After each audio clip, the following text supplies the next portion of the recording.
Bonsoir. On va commencer dans quelques minutes. Je vous laisse vous installer. D'abord, merci beaucoup à tous et à toutes d'être là pour cette petite conférence. C'est pas donc vraiment une conférence, c'est plutôt un point de vue, un point de regard sur et le mien en particulier sur le métaverse. Avec quelques années passées à travailler sur ces sujets et puis je dirais des semaines à travailler pour travailler. D'accord. Bon, je vais me mettre de ce côté-là. Donc, donc merci. Ce sont des sujets sur lesquels je travaille encore auprès de l'Union européenne à Bruxelles. Et je dirais de ce point de vue, donc avec moi est Elisabeth. Donc, d'abord, je remercie ESG Exécutive et ESG pour l'accueil de ce petit point de conférence. Et pour les questions, donc Elisabeth, que je remercie également pour l'organisation de l'ensemble de la com, va collecter tous les messages pour ceux qui sont en distanciel. Je vous proposerai qu'on fasse un petit échange à la fin et que je puisse répondre aux questions. Pardon. Donc voilà. Donc on va pour faire les choses assez simples. Donc je m'appelle Olivier Fex. J'ai mis à l'écran en espérant que vous puissiez lire un ensemble de choses que je fais à la fois pour le groupe Galileo et puis en dehors de l'enseignement. Tout d'abord, j'ai la chance pour le groupe de piloter un projet absolument remarquable, notamment avec Courroche qui est ici présent, qui se positionne au campus cyber à Paris La Défense, c'est-à-dire une salle de simulation cyber qui va présenter de nombreuses innovations pour l'analyse et pour la formation par l'expérience des futurs cadres et RSSI français autour de la cybersécurité. J'ai le plaisir d'animer un exécutif MBA qui va se servir de la salle, qui aura pour objet de former les RSSI en question justement aux nouveaux types d'attaques cyber et menaces cyber qui risquent d'arriver dans les années qui viennent, dont je vais essayer de faire un peu l'écho à travers ce petit point. Et puis également, je coordonne l'ensemble des formations cyber pour le groupe Galileo, donc plusieurs écoles. Le groupe Galileo, c'est 53 écoles. 53 campus, 90 écoles, plusieurs dizaines de milliers, voire centaines de milliers d'étudiants à travers le monde. Voilà. Et voilà. Et Pierre Chevalier, que je remercie également, qui est le responsable des exécutifs MBA, qui est avec nous ce soir. Donc, pour faire assez simple, donc c'est un petit point, une petite conférence qui fait suite à un ensemble de conférences précédentes, un peu sur le même thème, un peu sur la même veine, qui visent toujours, comme le fait la cybersécurité, à montrer l'autre face du miroir que représente le digital et bien entendu la cybersécurité et la face qui protège le tout à chacun utilisateur des menaces qui peuvent émerger à travers l'outil technique formé par l'informatique et par les outils digitaux qu'on utilise tous les jours. Donc j'avais fait un premier point en février 2020 sur le côté sombre de la cybersécurité. J'avais également fait un petit point sur un petit peu, je dirais, anticipateur sur la matrice Skynet et Terminator. Est-ce que toutes ces technologies qu'on voit dans les films d'anticipation, voire de science-fiction, sont déjà opérationnelles? Et puis, une conférence qui n'avait pas pu être tenue compte tenu des confinements successifs et des distanciations sociales qu'on a tous vécues entre 2020 et 2021. Et puis aujourd'hui, donc, la chance de pouvoir exposer un petit point de vue sur le métaverse, en tout cas vu de l'autre côté du miroir, et qui ouvrira sur une autre conférence normalement au mois de juin, qui portera sur la cliodynamique. Alors c'est toujours sur une question digitale que se joue la cliodynamique, c'est-à-dire si le métaverse joue les questions de web spatial, la cliodynamique c'est la question du web temporel. Donc je laisse un peu de mystère et donc ça sera l'objet du prochain exposé en juin.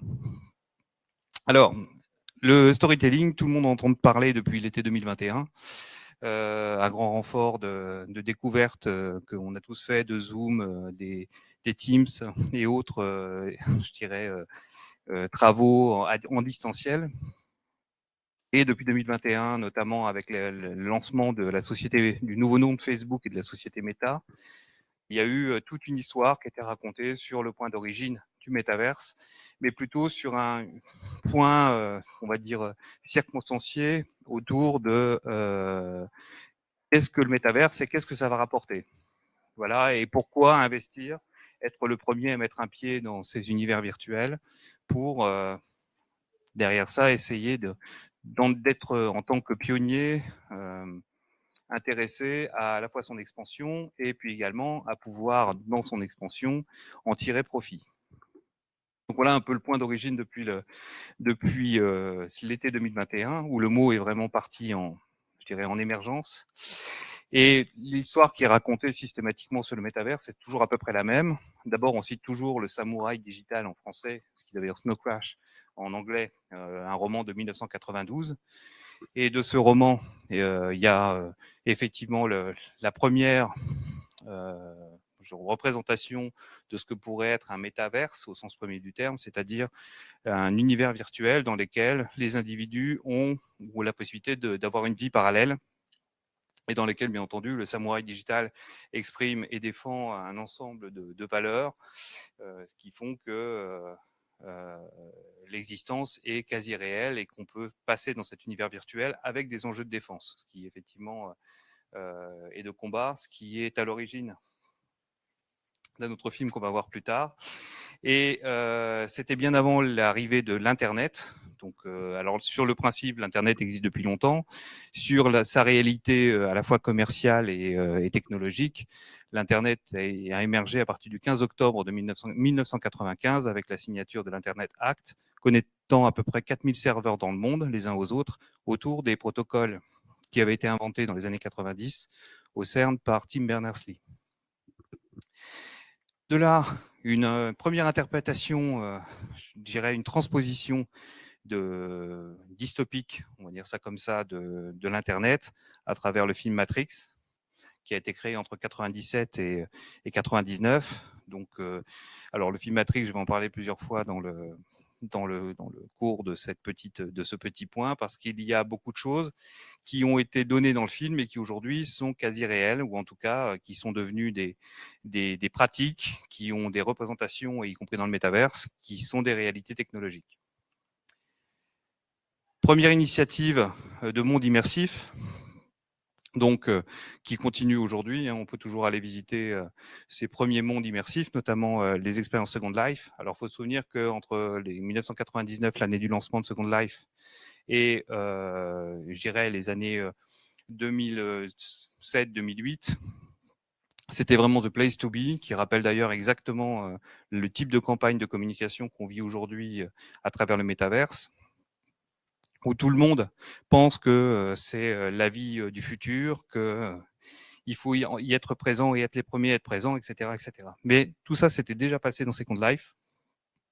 Et toutes les expériences de Second Life ont été parfaitement documentées, ce qui nous permet d'avoir un petit peu de recul sur à la fois les univers immersifs et les univers immersifs en connexion digitale, sans que ce soit technologiquement aussi avancé qu'avec les casques aujourd'hui de VR, et ce qui a été annoncé par Google pas plus tard que vendredi en Californie, autour du retour de ces Google Glass, donc permettant la réalité augmentée. Donc réalité virtuelle, réalité augmentée. Je ferai un petit point tout à l'heure sur la différence entre les deux technologies. Et donc, Second Life et puis tout un tas d'autres choses se sont arrêtées du point de vue de l'Internet avec l'arrivée de l'Internet 2.0 qui réunissait deux dimensions dont on va reparler tout à l'heure. C'est à la fois la mobilité, donc sont arrivés les premiers devices informatiquement connectés, et de ces devices, l'utilisation par ces devices et la multiplication d'outils qui existaient à partir de 2004, notamment des réseaux sociaux, et donc la mise en proximité, on va dire ça comme ça, entre les contacts par réseaux sociaux et les contacts téléphoniques détenus dans le téléphone. Donc une espèce de vie sociale naissant à travers un outil qu'on avait en permanence sur soi et qui permettait de maintenir des relations sociales à grande échelle et en temps réel. 2008, autre innovation absolument décisive pour le métaverse, l'arrivée du Bitcoin, c'est-à-dire pas simplement une crypto-monnaie, mais l'invention d'un système de sécurisation des transactions permettant le Bitcoin qui s'appelle le blockchain. Donc là aussi, beaucoup de légendes autour de la naissance du Bitcoin avec une équipe ayant consonance japonaise, inventeur de ce système de blockchain et permettant effectivement l'entrée à la fois de trois choses autour du principe blockchain. Donc le blockchain lui-même pour sécuriser les envois de données et puis les authentifier. Les bitcoins et bien entendu toutes les crypto-monnaies qui sont nées après. Et puis troisième point qui est absolument essentiel pour ce qui nous intéresse aujourd'hui sur le métavers, c'est-à-dire les NFT, c'est-à-dire les non-fungible tokens qui permettent d'attribuer la propriété d'un objet virtuel à une personne qui en est détentrice. Et autour de ces trois évolutions, et après, toujours pour rester dans une métaphore de cinéma, parce que c'est toujours cité également, la reprise pour, entre guillemets, mettre en vision de ce que pourrait être le métaverse, qui s'appelle l'Oasis dans le film, repris par Spielberg, la mise en place à travers Ready Player One d'une vision, une représentation de ce que pourrait être le métaverse dans une version commercialisée, anticipant globalement tout ce qui était en train de se faire en Californie, et notamment après le rachat d'Oculus VR en 2014, le passage avec cette photo que tout le monde avait vue en 2016 à une grande échelle des systèmes Oculus et à partir de là, la naissance de Meta le 28 octobre 2021, ayant été annoncée dès l'été 2021. Donc voilà à peu près le storytelling de ce qui se raconte sur le métaverse avec toutes les technologies clés qui sont au cœur de ce métaverse. D'abord l'Internet en tant qu'infrastructure, le Web 2.0 et la mobilité en tant qu'introduction à la fois à travers les réseaux sociaux aux devices qui vont être utilisés, et puis bien entendu le système de crypto-monnaie, de blockchain et de NFT comme étant le socle fondateur du système technologique. Alors ça, c'est toujours, bon, c'est à peu près ce qui est raconté dans tous les articles qui portent sur le métaverse. Il n'y a pas grand-chose de plus, pas grand-chose de moins, et c'est systématiquement répété en boucle. Donc, l'idée un peu de ce petit point, c'était d'apporter d'autres éclairages, d'autres lumières, ce que je vais essayer de faire. Et on va refaire une petite histoire différente de l'introduction du métaverse dans les outils digitaux. Alors, la seconde histoire, c'est sur l'histoire du web lui-même. Donc, le web 1.0, né de Tim Berners-Lee au CERN, pour la plupart des technologies, notamment les liens hypertextes et d'autres systèmes d'encodage des informations permettant des liens entre les informations, permettant elles-mêmes de créer le principe de ce qu'est le web. Ensuite, le web 2.0, on en a parlé, le web social, le web collaboratif, le web mobile. Et puis, c'est là où ça vrille. On est après les années donc 2010. Moi, j'avais cette matrice en tête, c'est la matrice que j'enseignais sur l'évolution des technologies. On a entendu parler du web 3.0. Et à cette époque-là, le web 3.0, c'est quoi? C'est le web sémantique, le web intelligent, c'est le web permettant l'analyse des informations sur Google, c'est-à-dire on passe d'un système où avant on avait des annuaires de recherche qui étaient indexés par l'homme à des systèmes de crawling automatisés permettant de remonter toutes les informations et de ces informations d'en déduire des choses. Et qu'est-ce que la déduction du web sémantique? C'est que ici, on vous donnait l'information que vous alliez chercher, qui était indexée à un certain endroit, un peu comme dans une bibliothèque. Là, tout le monde pouvait collaborer à créer des informations. Et dans la troisième partie, dans le web sémantique, l'idée, c'était d'arriver à vous fournir l'information en regardant tout ce que vous regardiez habituellement, avant même que vous ayez eu l'idée d'aller la regarder. Donc, c'est là où on a commencé à rentrer dans les intelligences artificielles et dans les autres systèmes permettant d'analyser en temps réel toutes les informations, ou en tout cas le plus grand nombre des informations contenues et diffusées sur l'Internet. Et à cette époque-là, toujours dans le début des années 2010, on commençait à parler du web immersif, et du web spatialisé et du web décentralisé. Alors ça donnait quoi? Bon, faut vous souvenir qu'en 2011, Google sort ses Google Glass. Et quelle est la différence entre tout ça et le web 4.0? C'est qu'on vous fournit l'information dont vous pourriez avoir besoin à l'endroit où vous vous trouvez. Et donc, c'est bien la convergence des deux autres technologies. C'est celle de la géolocalisation du mobile et de l'autre côté, celle de l'analyse des informations dont vous pourriez avoir besoin. Donc à l'époque, comment étaient vendus les Google Glass? Vous êtes dans une rue, vous marchez, vous avez donc cette couche d'informations complémentaires à porter dans vos lunettes. Et donc, on vous fournit l'information dont vous pourriez avoir besoin. Donc, si par exemple, vous avez une conjonction d'outils entre les Google Glass et Tinder, vont clignoter toutes les personnes de sexe opposé ou du même sexe qui pourraient vous correspondre en termes de personnalité. Donc, ça facilite l'approche et vous n'avez plus qu'à aller voir la personne pour lui dire « t'as clignoté, eh ben, écoute, c'est moi.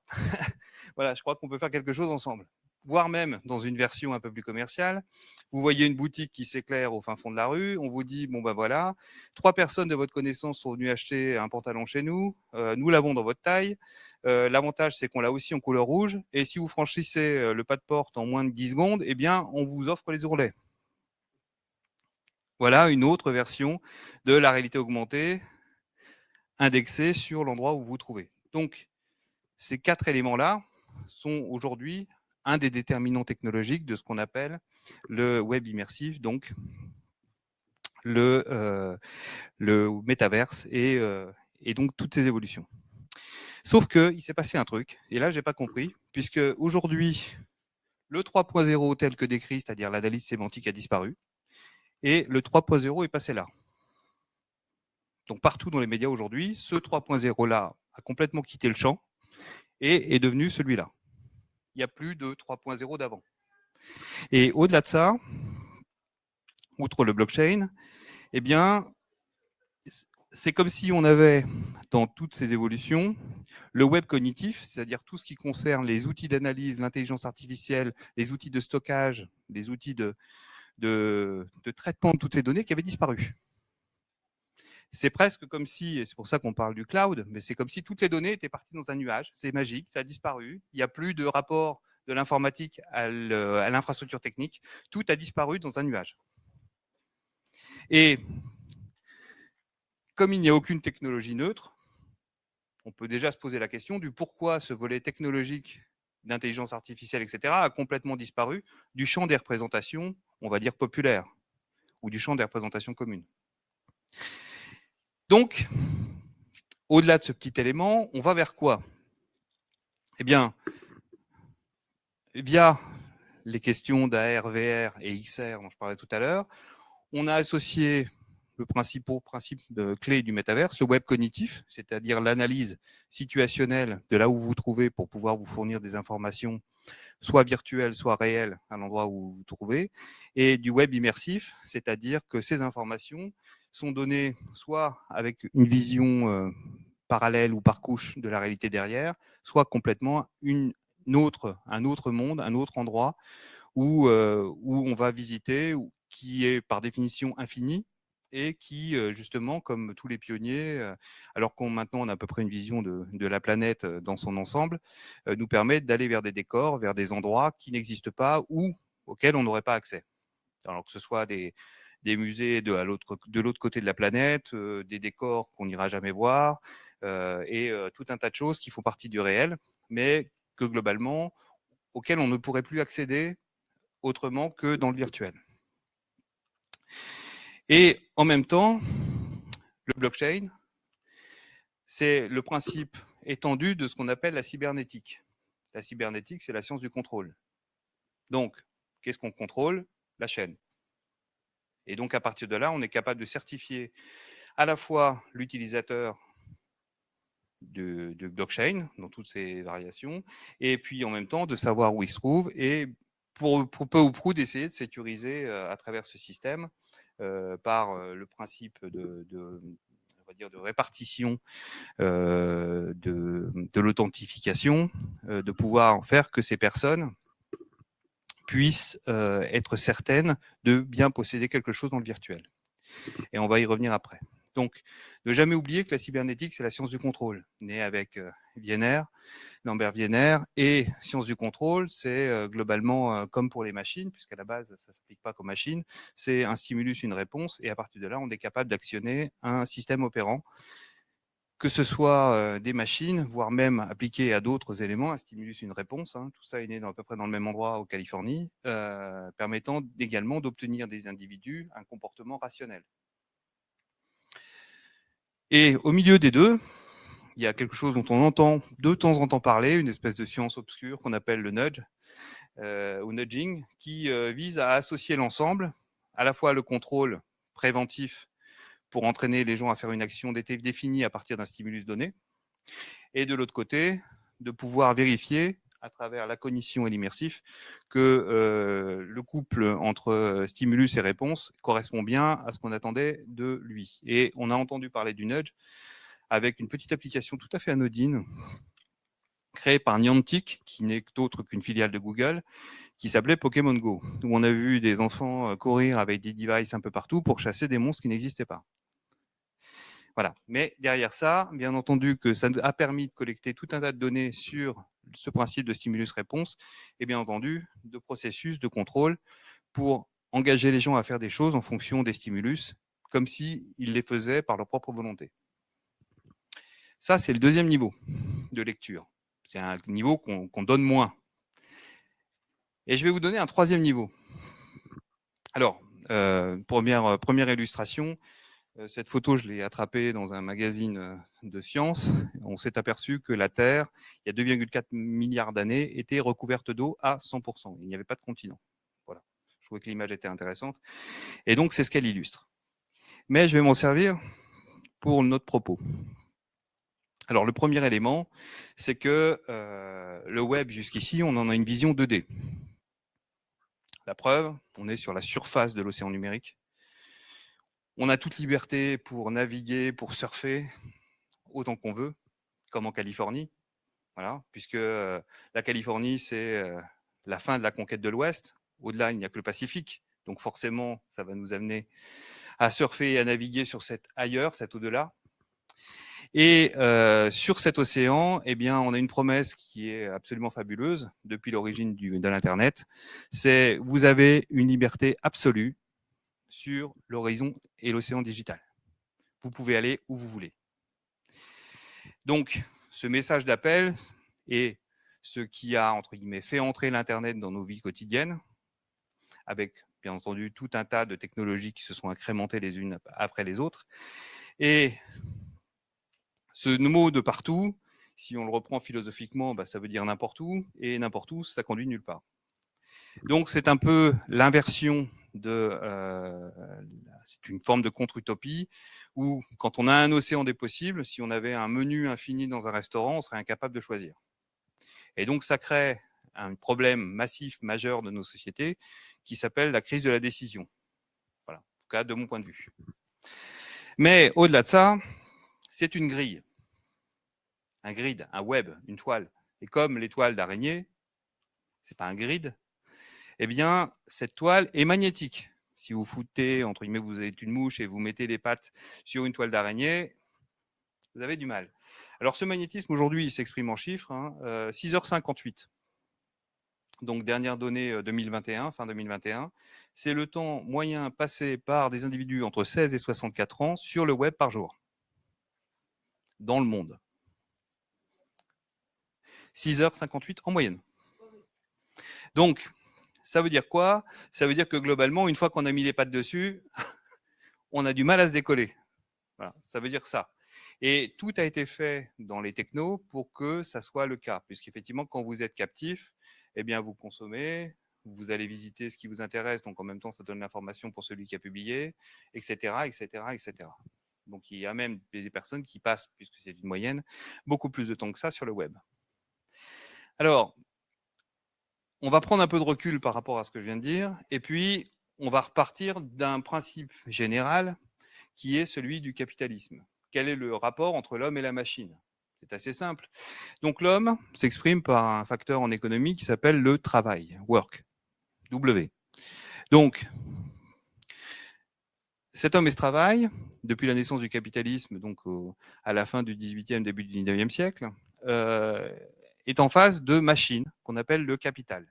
Le capital, c'est l'investissement qui va être réalisé par celui qui dispose d'argent pour, entre guillemets, entre travail et capital, générer plus de revenus. Puisque quand on met un homme à l'animation d'une machine, elle-même animée par de l'énergie, forcément, on produit plus qu'un homme tout seul. C'est la base du processus capitalistique. Et donc, entre le capital et le travail se répartissent une plus-value, et l'ensemble des plus-values successives permet d'avoir une croissance qui est le moteur clé du capitalisme. Voilà. Donc ça, c'est comme ça que, en tout cas, nos sociétés contemporaines fonctionnent. Il n'y a pas, entre guillemets, trop à critiquer, sauf quand, dans les années 70, on commence à connecter les systèmes de communication avec les systèmes informatiques pour rentrer dans une économie globalement beaucoup plus financière qu'industrielle. Là, ça commence effectivement à être compliqué, c'est-à-dire quelle est la répartition de la plus-value versée au travail et de la plus-value versée au capital. Donc ça, c'est toute la structuration des idées politiques du 19e et du 20e siècle. Rien de moins. Sauf qu'aujourd'hui, on couine un peu. Alors, pas simplement par rapport à la crise ukrainienne, c'est plus globalement depuis les limites de la croissance évoquées par l'équipe Meadows dans les années 70, on a un problème avec les ressources. Et ce problème avec les ressources, c'est-à-dire on peut faire tourner des machines et des hommes, sauf que quand on n'a plus de quoi alimenter la machine et les hommes pour produire des produits, ça devient compliqué. Et puis l'autre partie, c'est qu'on commence à manquer d'un autre facteur pour animer tout ça, qui s'appelle l'énergie. Et le R et le E ne sont rentrés depuis l'origine du capitalisme nulle part. Ça commence à entrer dans les équations économiques, mais jusqu'ici, ça n'était entré nulle part. Donc, qu'est-ce qu'on a? Eh bien, on se rend compte qu'on a une planète finie. Et c'est pas bon pour la croissance, en général. Donc, qu'est-ce qu'on fait? Eh bien, on invente des mondes infinis. Si on dit monde infini, bah forcément, croissance infinie dans un monde infini. Et donc là, on a une des clés de l'enjeu qu'on représente technologiquement, médiatiquement, ne serait-ce que par la peur de ne pas être un des premiers ou d'être un des pionniers dont j'expliquais tout à l'heure. On a une des explications de texte du pourquoi l'impératif technologique de l'immersivité et du métaverse. Et donc, on se retrouve, j'ai trouvé cette image assez intéressante puisque j'y avais jamais pensé avant. Donc, on se retrouve avec un Internet global et je me suis juste, avec cette image, rendu compte que quand on prend une grille et qu'on la met autour d'une sphère, ça devient une cage. Et que pour arriver à faire ça, il va falloir quand même un petit peu contrôler les mouvements réels pour pouvoir faire que, par incitation de sortie, je dirais même, puisque la porte est bloquée, on va passer par la fenêtre, et c'est une fenêtre digitale qui va ouvrir à ces autres mondes comme seul moyen, ou en tout cas comme moyen alternatif d'évasion pour rentrer dans une croissance infinie. Et derrière ça, donc, quand on prend les cages, effectivement, c'est là où on ferme les oiseaux, ils ont une belle représentation du réel, ils respirent quand même, mais d'une manière générale, ils ne voient plus que le monde au-delà de la cage, pas beaucoup plus loin. Donc, on va faire une petite immersion dans le métaverse. Puisque j'ai parlé de Matrix, on va y aller. Donc, ces images que vous voyez là, ce sont toutes les dernières technologies utilisées, notamment avec un moteur dynamique qui s'appelle Unreal 5, qui a été fondé par Epic Games, qui permet de voir, avec système après système, le niveau de réalisme qu'on a atteint dans ces mondes virtuels. Donc là, vous le voyez en extérieur, et je peux vous garantir que quand vous mettez des lunettes immersives, vous êtes bien à l'intérieur. Et là où je trouve que c'est une belle ironie de l'histoire, c'est que Matrix, en tant que film, montrait la même chose qui maintenant, technologiquement, entre guillemets, existe. Puisque l'ensemble de ces espaces, vous pourrez bien entendu très tôt les explorer, les partager avec d'autres, et bien entendu avoir toutes les interactions humaines que vous pourriez avoir dans une vie réelle. C'est juste une question de puissance de calcul. Et tout devient réaliste. Le son, qui se réfléchit entre les murs des différents endroits où vous vous trouvez, les véhicules, qui sont animés par des intelligences artificielles et qui donnent une impression de réalisme, y compris dans la conduite, les individus qui marchent dans la rue. Et pour ne pas trop perturber, j'ai mis ici en vision relative un personnage dans cet univers virtuel. Quand je dis j'ai mis, c'est la présentation officielle, mais qui est globalement la même chose quand vous parcourez cet univers et ce monde en particulier en ayant non pas un regard en extérieur, mais bien le regard à travers les yeux de l'avatar que vous animez. Donc, quand on voit ces éléments-là, en prenant en plus du recul par rapport au film Matrix, on se rend compte qu'on va avoir à un moment donné beaucoup de mal à faire la différence entre le réel et le virtuel.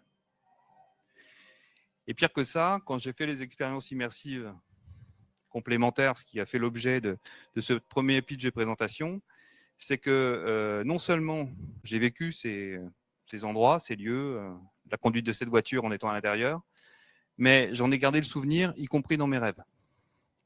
Et c'est pour ça que j'ai testé par moi-même, pour éviter d'avoir une représentation externe, et des effets que ces technologies allaient apporter dans nos vies de tous les jours.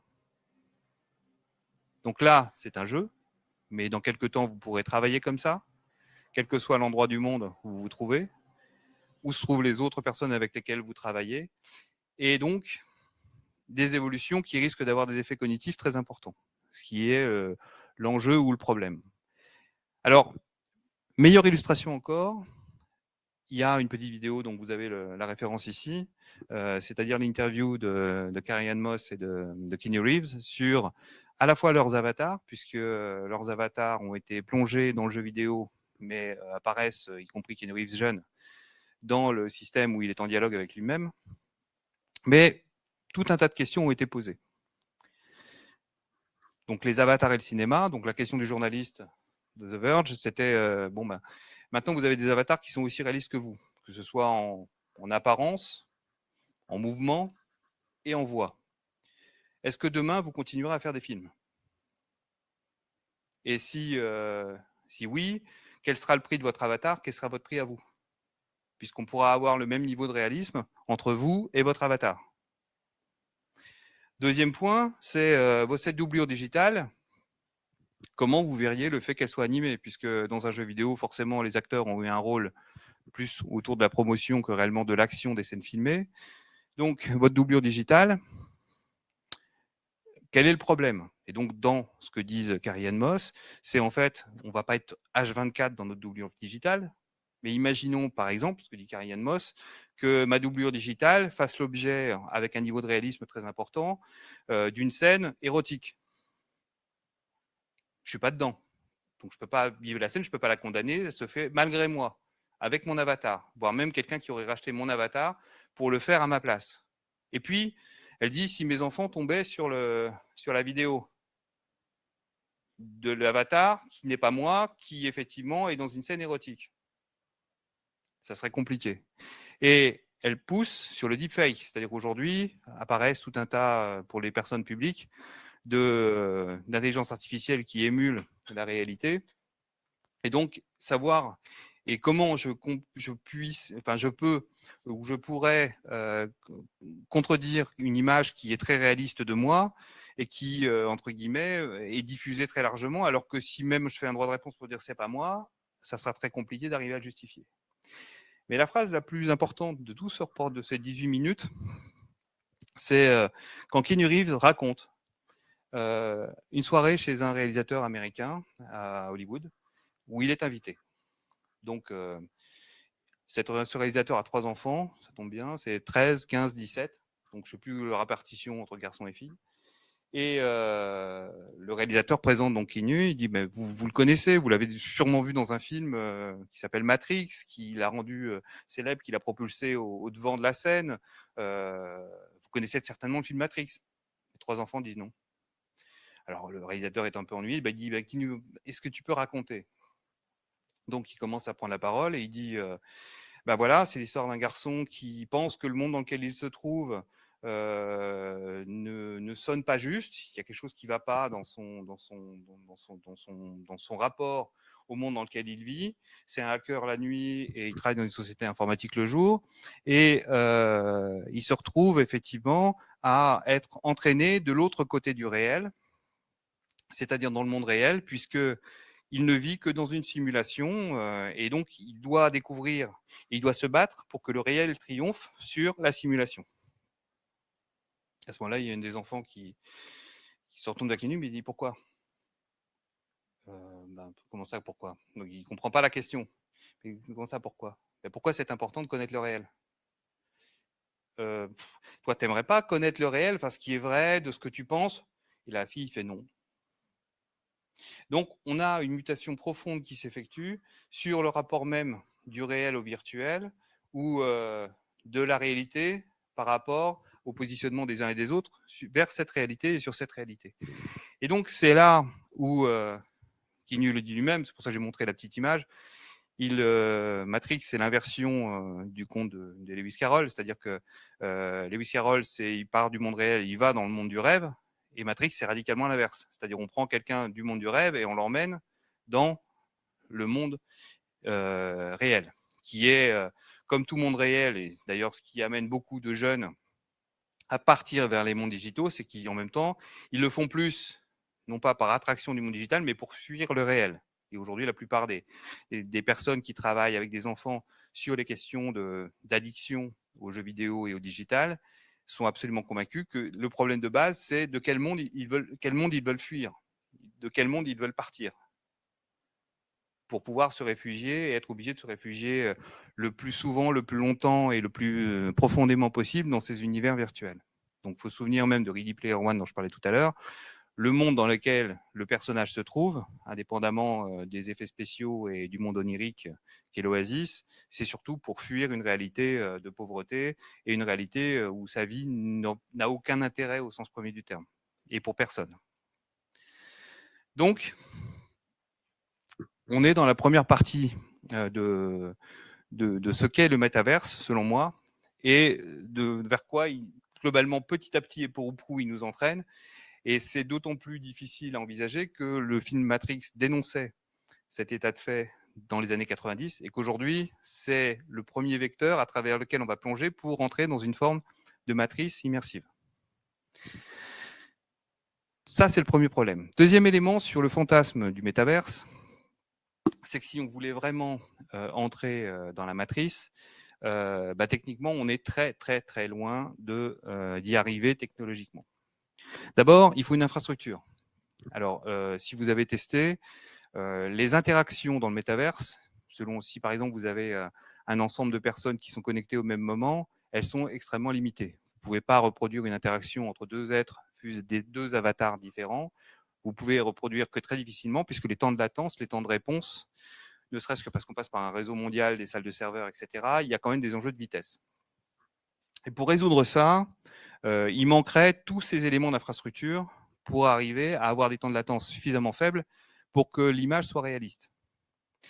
La 5G, objet de grand débat, la 6G qui va arriver, le Wi-Fi 6, donc le Wi-Fi 6 qui a commencé à être commercialisé depuis le mois d'avril, les processeurs qu'il va falloir réduire pour pouvoir équiper ne serait-ce que des casques de réalité immersive ou des lunettes de réalité augmentée, des systèmes de MEMS, c'est-à-dire tout un tas d'interfaces électromagnétiques à grande vitesse, des processeurs graphiques, donc des cartes graphiques qui permettent effectivement de rafraîchir l'image et suffisamment précisément et suffisamment rapidement pour avoir cette illusion qu'effectivement on est dans une projection du réel, et bien entendu les nouveaux composants donc il n'existe pas encore, des composants sonores, des composants électroniques, enfin tout ce qui va permettre de créer l'environnement technologique du métaverse. Le deuxième problème, c'est les interfaces humaines. Alors, Google Glass, j'en parlais tout à l'heure. Ils ont été relancés, donc ils n'ont jamais arrêté de travailler depuis 2011 ou 2015. Ils avaient arrêté la commercialisation parce qu'ils se rendaient compte qu'ils n'avaient pas de marché et que les technologies n'étaient pas suffisamment au point à l'époque pour pouvoir faire quelque chose de performant. Donc depuis, là aussi, des nouveaux mobiles 3D. Alors, l'immersivité, ça va se jouer aussi dans la captation du réel. Par exemple, tous les mobiles de dernière génération qui sont sortis, je prends cette bouteille, je prends une photographie. Comme il y a deux axes dans la photographie, la bouteille va être remodélisée en temps réel avec des proportions qui vont bien. Je vais récupérer donc l'image 3D de la bouteille dans mon téléphone et je vais mettre cette bouteille dans ma villa qui se trouve dans le métaverse, à l'endroit où j'ai envie. Ça pourrait être un pot de fleurs, ça pourrait être la photo de mon chat, etc., etc. Donc, on va pouvoir emmener tout un tas d'objets comme ça très facilement du réel vers le métaverse grâce aux nouveaux devices, notamment devices mobiles.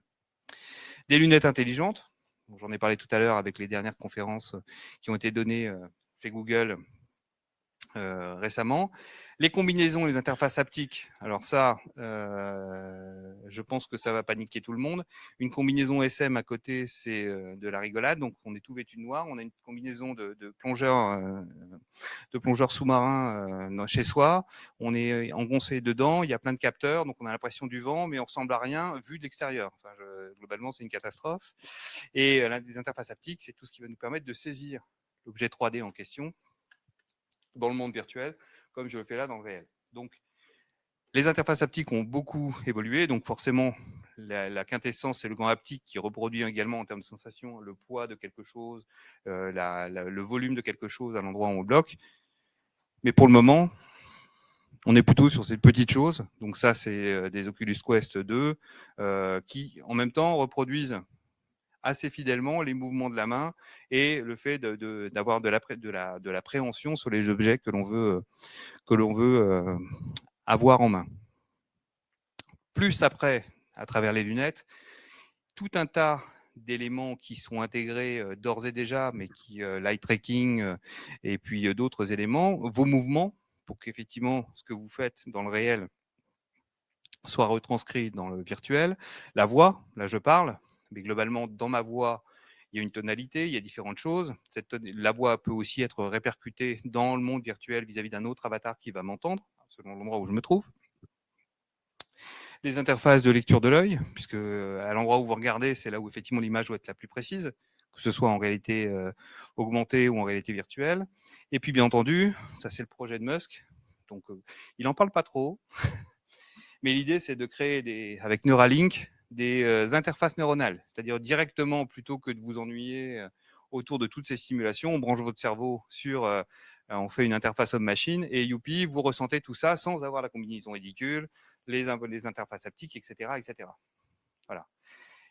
Troisième niveau, eh bien, une fois qu'on a le device, il faut que tout ça soit connecté, entre guillemets, et analysé temps réel pour pouvoir produire un résultat plus ou moins réaliste. Donc c'est là où on rentre dans les technologies d'optimum dans les programmes, notamment d'edge computing, les agents d'intelligence artificielle qui vont analyser ce que vous faites, ce que vous dites, etc. Donc pour pouvoir générer de l'interaction avec l'environnement extérieur, les microservices, donc toutes les architectures logicielles, c'est-à-dire que c'est quoi on va dire une interface Facebook du métaverse, qu'est-ce qui change dans le rapport à l'individu et à l'utilité de l'outil, et puis le blockchain derrière pour sécuriser tout ça et faire que le cœur du système, représenté par le fait de posséder quelque chose de virtuel, mais avec un titre de propriété réel, puisse exister.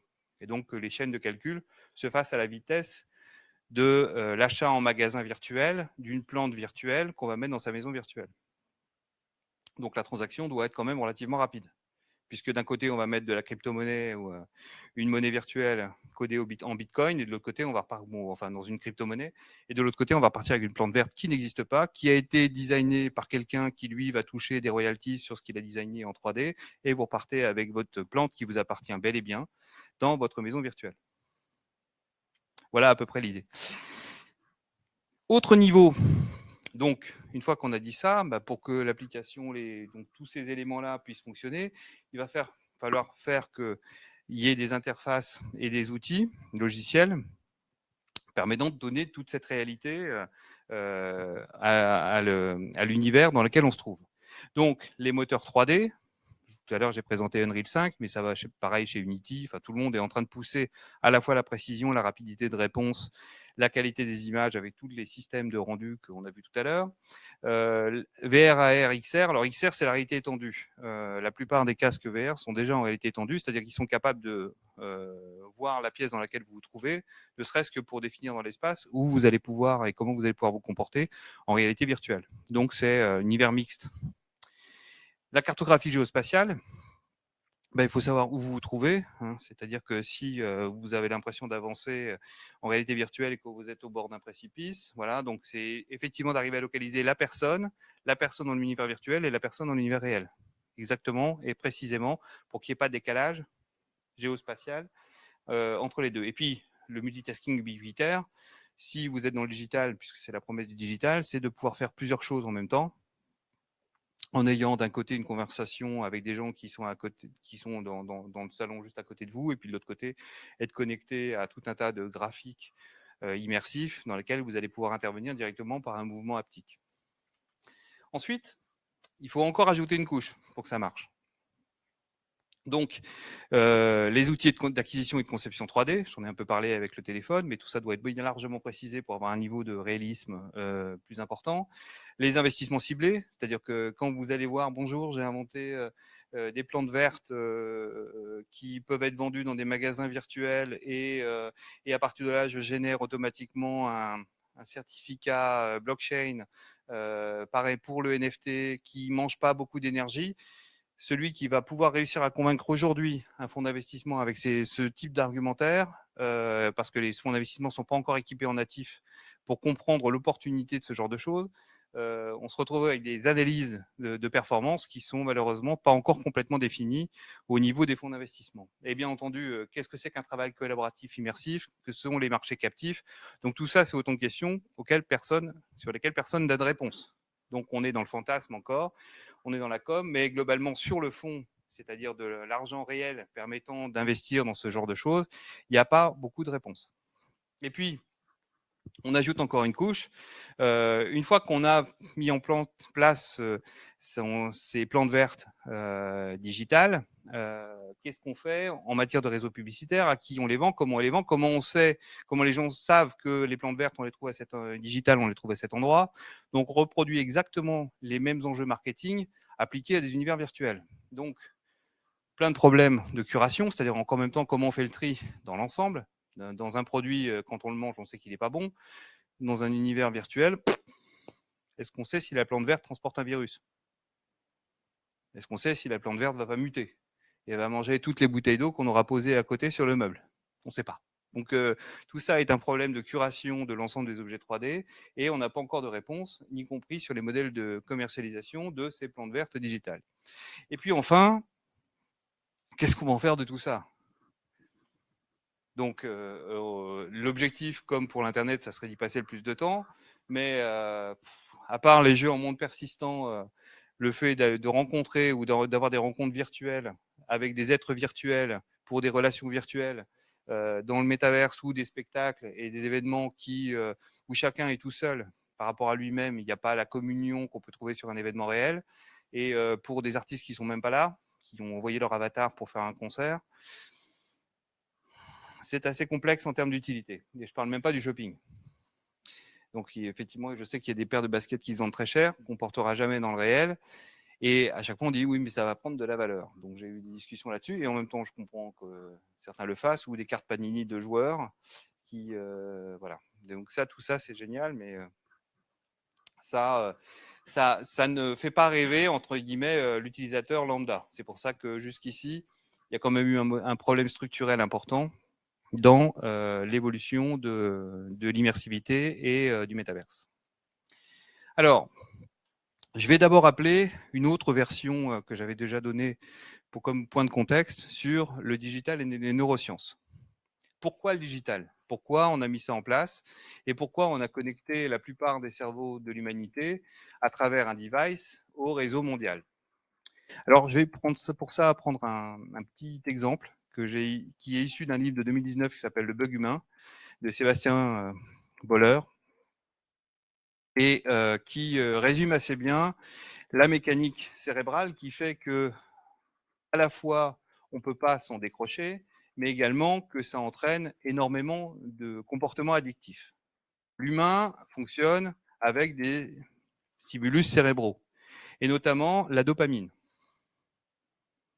Donc la dopamine, quand est-ce qu'elle est sécrétée dans notre corps? Donc c'est ce qu'on appelle l'hormone du bonheur. Elle est sécrétée quand effectivement l'homme, dans son interaction cognitive avec le reste du monde, est satisfait, ou en tout cas est heureux, ou dans un élément de joie induisant cette hormone du bonheur. Bon, par exemple, ils avaient fait des tests avec des rats. Hein. Il faut savoir que quand effectivement le rat appuyait sur une pédale, on lui injectait de la dopamine. Donc à la fin, ils étaient complètement défoncés au fait d'appuyer en permanence sur la pédale pour récupérer le plus de dopamine possible, parce que ça leur donnait un état de bien-être. Bon, c'est juste pour donner ce que ça donne au niveau du règne animal. Donc on est étant des animaux aussi, exactement sujet aux mêmes problématiques. Alors, qu'est-ce qui génère de la dopamine chez nous? D'abord, la nourriture. Quand on mange, on est content, et j'en suis un remarquable exemple. Donc, la nourriture est un élément décisif de la sécrétion de dopamine. Quand on mange, on est heureux, on est à satiété, on est bien, on a même parfois un petit endormissement parce qu'on se sent tellement bien qu'on est porté par la charge de dopamine. Et donc, cette nourriture est un facteur le plus important, puisque c'est aussi potentiellement un des plus anciens avec le sexe. C'est un facteur de sécrétion de dopamine. Ensuite, est arrivé plus tard la réduction de l'effort. C'est-à-dire que quand effectivement on réduit l'effort quotidien, qu'on s'aperçoit qu'on peut faire quelque chose plus vite qu'avant sans se dépenser plus, eh bien génial, sécrétion de dopamine, on a réussi à s'économiser. Et de cette économie, eh bien, on en tire une satisfaction. On a le bonus imprévisible. Donc ça, c'est l'addiction au jeu. Quand effectivement on joue et qu'on gagne, sécrétion de dopamine directe. On a le statut social. On aime être important, on aime que les autres nous pensent importants et nous voient importants. Donc ça aussi, c'est extrêmement bon pour la dopamine de certaines personnes. Et puis l'information, quand on sait quelque chose, eh bien, et qu'on peut le donner aux autres, on a cette petite pointe de dopamine qui apparaît quand effectivement on est capable de donner la bonne information à quelqu'un. Et donc, ça nous met en position un peu supérieure parce qu'on est capable de délivrer une bonne info. Et au milieu de l'information et du statut social, il y a ce qu'on appelle la domination. Quand on domine, c'est ontologique, hein, quand on domine, on est satisfait. Enfin, on est content et on est bien. Et ben, qu'est-ce que c'est que l'Internet? Par exemple, le jeu vidéo. Vous mettez tout ça dans une boucle et vous avez tout ce que le jeu vidéo sécrète de dopamine. Il y a juste la nourriture parce que ça, c'est quelque chose de réel.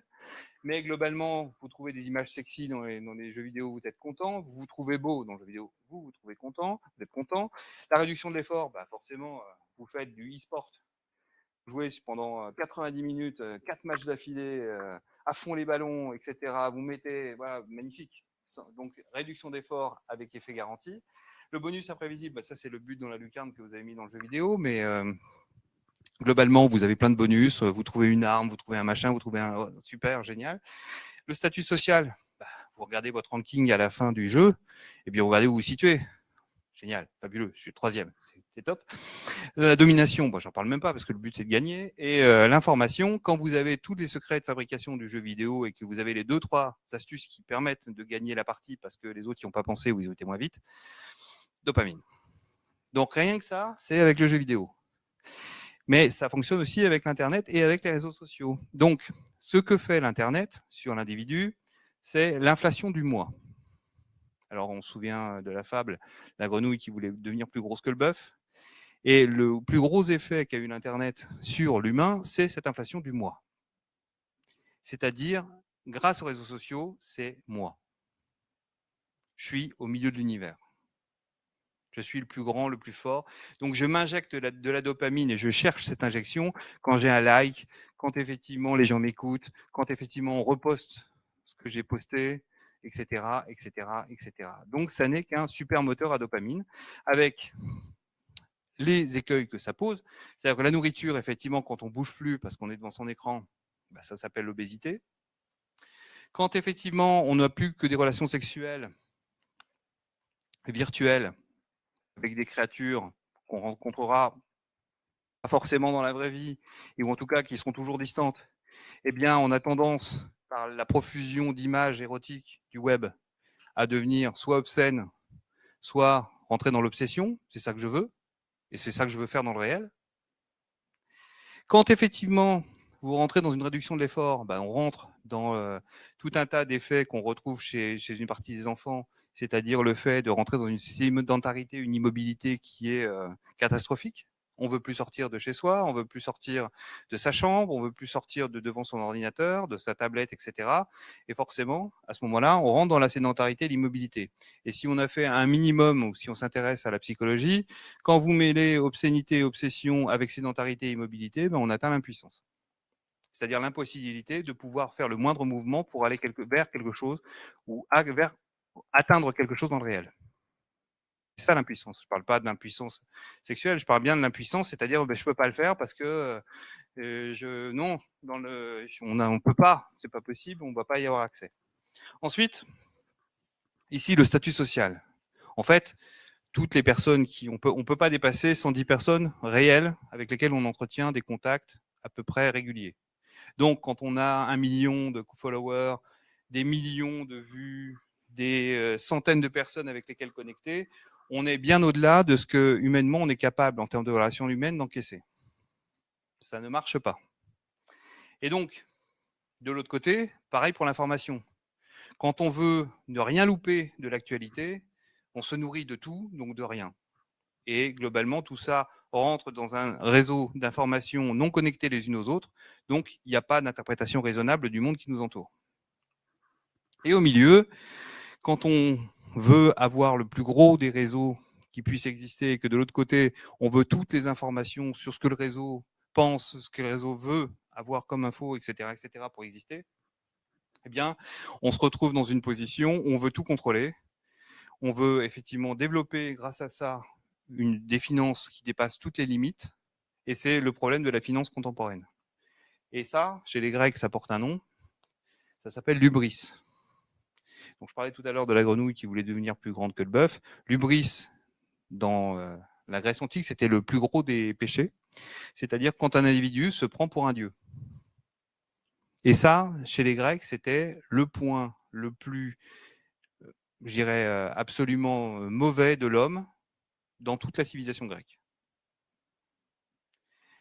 Et généralement, il y a toujours une colère des dieux derrière, une vengeance automatique dans la mythologie. Et donc, qu'est-ce qu'on a devant les yeux? Eh bien, je me suis amusé, en reprenant cette petite roue, à rappeler quelques petits trucs qui font partie de la morale, mais de la plupart des grands textes sacrés, c'est la notion des péchés. Donc, l'obésité, on tombe sur un truc qui s'appelle la gourmandise. L'obscénité, on tombe sur un truc qui s'appelle la luxure. L'oisiveté, on porte sur la sédentarité, l'immobilité. L'envie, oui, c'est qu'on a toujours, il faut toujours se souvenir que Facebook est le plus grand système de jalousie internationale jamais inventé. Que l'orgueil, par la domination, on veut toujours être plus fort que l'autre. Que l'avarice, oui, parce que forcément, on ne tient qu'avec le fait d'avoir plus d'argent que l'autre. Et enfin, la colère, quand on n'est pas l'information qu'on veut au moment où on la veut et où, par rapport à quelqu'un, on est moins informé que la personne en question. Donc, quelque part, dans les textes anciens, il y avait un petit bout de sagesse. Mais globalement, cette sagesse a été globalement complètement explosée à travers le digital. Et ça me rappelle quelque chose, parce qu'on est à 700 ans de cette petite chose qu'on appelle une représentation de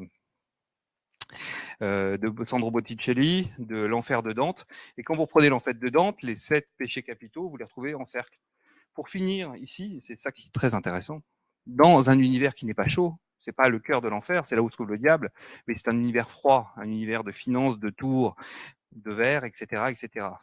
Et on retrouve des petites choses écrites 700 ans, il y a 700 ans exactement, par Dante Alighieri dans la Divine Comédie. Alors, si on pouvait s'arrêter là, ça irait. Mais on va plus loin maintenant avec le digital, et notamment, il faut se souvenir que le web cognitif, c'est ce qu'on appelle l'intelligence artificielle. Donc maintenant qu'on sait ça, on sait que la grenouille commence à être plus, en tout cas, se vouloir plus grosse que le bœuf. Eh bien, on va regarder tout ce qui fait que l'homme n'est pas complètement rationnel, et on va voir comment, par ce manque de rationalité, on va essayer de l'emmener là où on a envie qu'il aille. Donc, au fur et à mesure des années, on améliore cette carte, qui est la carte des biais cognitifs humains, c'est-à-dire globalement les bugs que nous avons, dans nos modes, là, non pas de sensation comme avec la dopamine, mais là bien de raison, dans nos raisonnements, qu'est-ce qui nous fait bugger? Et donc, il y a, comme indiqué ici, 195 biais cognitifs. Donc, ils sont cartographiés, ils sont parfaitement instrumentalisés, documentés.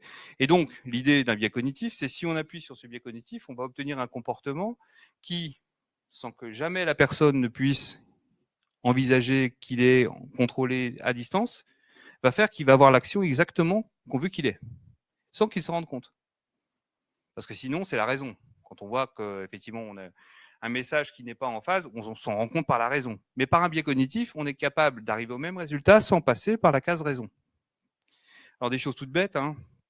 les biais cognitifs comportementaux, les croyances, les prises de décision, notre représentation même du réel qui nous entoure à travers notre cognition, les biais cognitifs sociaux, c'est-à-dire effectivement le rapport à l'autre, qui effectivement nous fait rapports sociaux qui nous font de temps en temps vriller, et les biais cognitifs de mémoire où il y a des erreurs mémorielles. Il y en a 195. Vous pouvez retrouver cette cartographie parce que je l'ai trouvée sur le web, mais la nécessité d'agir vite, de quoi devons-nous nous souvenir, le trop-plein d'informations, etc., etc.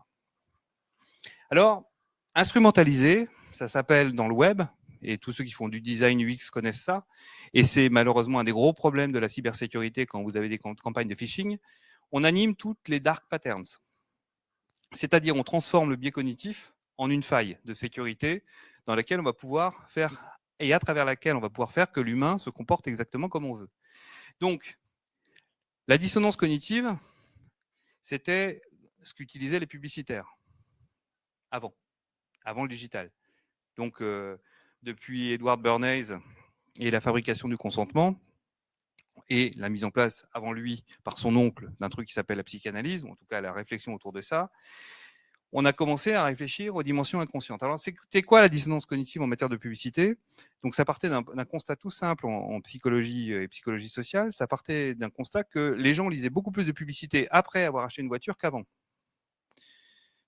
Normalement, quand on lit quelque chose, c'est plutôt pour s'éclairer. Bon, pourquoi les gens lisent plus de pubs après avoir acheté la voiture qu'avant?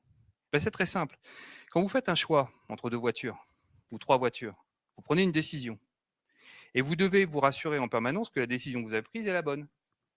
Donc, vous lisez plus de pubs après pour être sûr d'être convaincu que votre choix était bon qu'avant. Donc ça, c'est théorisé depuis longtemps, mais c'était avant l'Internet.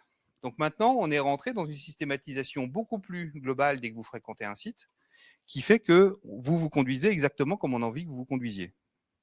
Alors jusqu'ici, on n'était que sur du design, que je vais vous montrer, mais avec un univers immersif, on va rentrer bien au-delà. Par exemple, comment on nous vend des NFT? Ah, il n'y a qu'une paire de baskets comme ça dans le monde. Rareté. Mais qui n'existe pas, la paire de baskets, je rappelle. Donc, on a un certificat NFT sur une paire de baskets. Il faut qu'on soit les premiers à l'avoir parce qu'il n'y en a qu'une, ou 2, ou peut-être 3, mais pas plus. Alors qu'on sait très bien qu'un objet digital, par définition, il peut être dupliqué à l'infini. Mais il n'aura peut-être pas le même certificat NFT. Mais tout le monde sera convaincu d'avoir la paire de baskets unique. Ça, c'est juste fabuleux. Et c'est comme ça qu'on fait tout le moteur actuellement de la commercialisation du métaverse. Rien d'autre. Il ne manquait pas ça, elle est unique au monde. La carte du joueur Tartampion, là, vous ne l'avez pas, elle est unique. Et donc, c'est tout le système de valeurs qui se constitue par rapport à ça, puisqu'un système de valeurs se constitue sur une rareté. Et en émulant ce système de valeurs à travers le digital, on donne donc l'impression à l'utilisateur qu'il fait la meilleure affaire du monde et qu'il est possesseur de quelque chose qui, dans la vie réelle, ne pourrait pas exister, c'est-à-dire un objet unique au monde. Ensuite, deuxième chose, quand on fréquente des sites internet, le prix barré. Vous savez, le prix est barré, et en dessous, vous avez un autre prix plus bas. Ça, c'est le biais de bonne affaire. C'est sûr, là, je fais un carton, là, le truc est divisé par 5. On ne connaît pas le coût de revient de l'objet en question. Par contre, on est sûr qu'on fait l'affaire du siècle. Donc, on ne peut pas la louper. On l'a fait, on y va. Et c'est juste une question de barre sur un chiffre. Être le premier à avoir. Attention, ça va sortir. Faites attention. On va vous informer parce qu'on vous dit que ça va sortir. Je vais être le premier. Je ne veux pas le savoir, je vais être le premier. Même cet objet-là, je l'aurai, fût-ce un objet digital, je serai le premier à l'avoir. Il n'y aura personne d'autre qui l'aura avant moi. Je ferai la file devant le magasin Apple pendant 3 jours s'il faut, mais je serai le premier à avoir un téléphone. Qui, in fine, ne permet que d'appeler. Ça ne veut dire pas grand-chose de plus.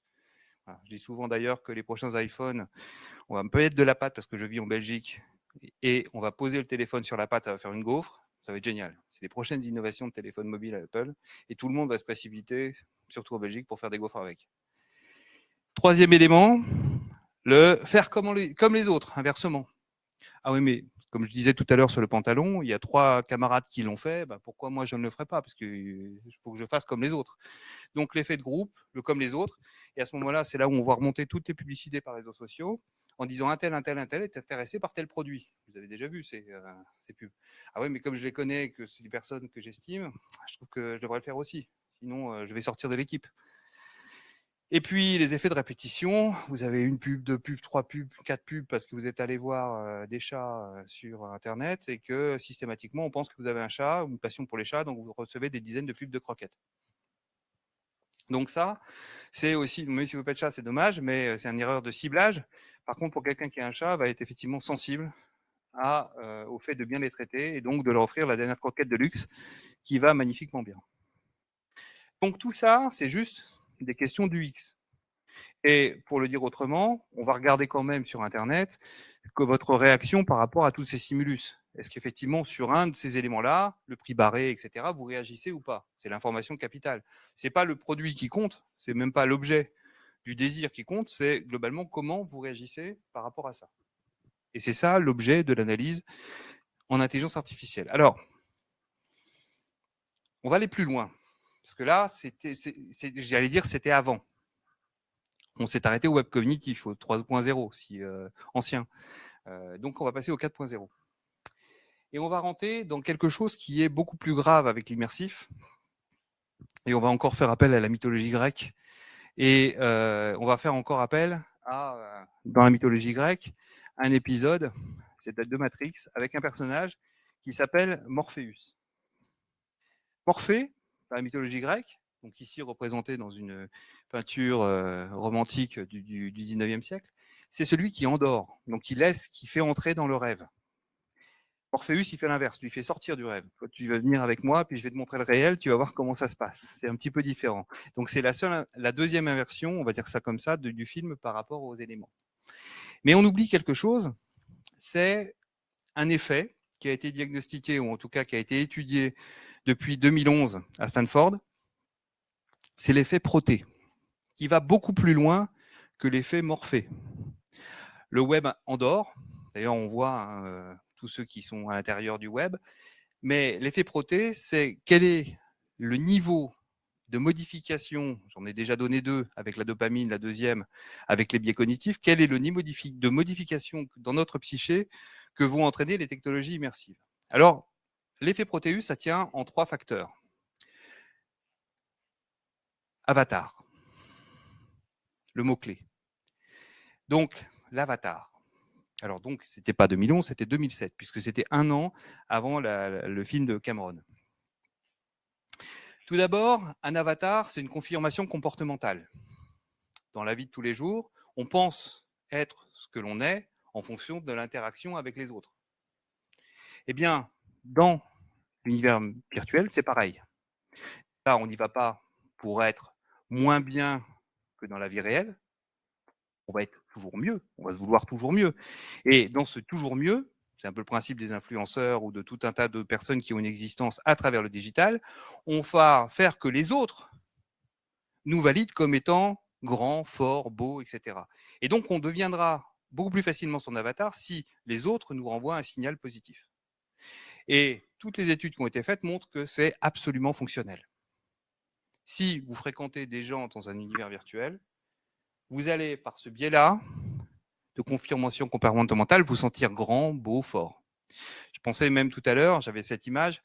Imaginons donc en 2008 que à la place des grands beaux forts que sont les personnages, les avatars de Cameron, il avait mis des Schtroumpfs. Est-ce que le film aurait eu le même succès? Ils sont bleus, ils sont petits. Et je pense que les Schtroumpfs dans la forêt auraient eu moins de succès que les grands avatars bleus, forts, respectant la nature, etc. Donc c'est juste quel est l'avatar par rapport à soi. Le deuxième point de l'effet Proté, c'est la théorie de l'auto-perception. Comment on se voit. Et dans le comment on se voit, comme je disais, on se voit toujours à travers son avatar mieux que l'on est dans le réel. Il n'y a pas de personne qui va se dégrader par rapport à ça. Et donc, cette auto-perception, la première, c'est quand les autres nous renvoient un signal. La d'auto-perception, c'est quand soi-même, on se retrouve plus grand, beau et fort. Et puis le troisième, c'est la désindividuation. On s'est aperçu, et toutes les études portent plutôt sur le troisième point, que si par exemple, vous aviez un personnage, un avatar habillé en noir, il allait être plus agressif à la fois dans le virtuel, et dans votre psyché à vous, vous alliez vous-même devenir plus agressif dans la vie réelle. On a fait le test avec des jeunes femmes qui étaient dans la vie de tous les jours très prudes, on va dire ça, dans leur je dirais, dans leurs vêtements, et habillés avec un avatar très sexy, devenaient aussi sexy que leur avatar par transitivité. Donc la psyché humaine se modifie autant, et même encore plus, dans le rapport entre l'avatar, c'est-à-dire la représentation virtuelle de soi-même, et l'individu réel.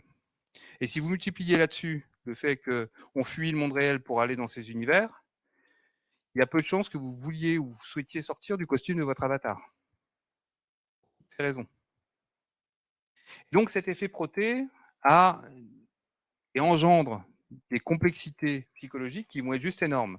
Parce que ça permet, en tout cas ça permet, c'est pas un facteur, ça risque de transformer la majorité des relations interpersonnelles en une relation de sujet à objet. Ça veut dire quoi? Si vous avez un sujet en face de vous, vous avez un être humain. Si vous avez un objet, vous pouvez le détruire sans aucun espèce de remords. Ça, c'est ce qui se passe dans les jeux vidéo. Si c'est transposé via l'avatar dans le réel, ça donne des psychopathes.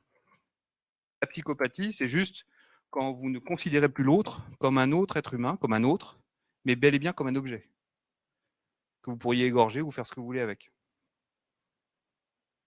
Et ça, c'est la grande dérive qui risque d'être la dérive psychologique majeure de l'immersivité. Et c'est ça, entre guillemets, vers lesquels on a déjà aujourd'hui, enfin même quand je vois les jeunes, quel est le message qu'on donne aux jeunes, aux plus petits? Ben, vous pouvez être qui vous voulez.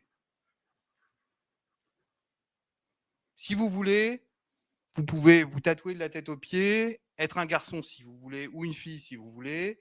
Vous pouvez structurer toute votre identité là-dessus, alors que malheureusement, la question du genre ne fait pas partie en tant que telle et massivement de les questions d'identité. Donc, vous avez une identité composite que vous pouvez construire vous-même.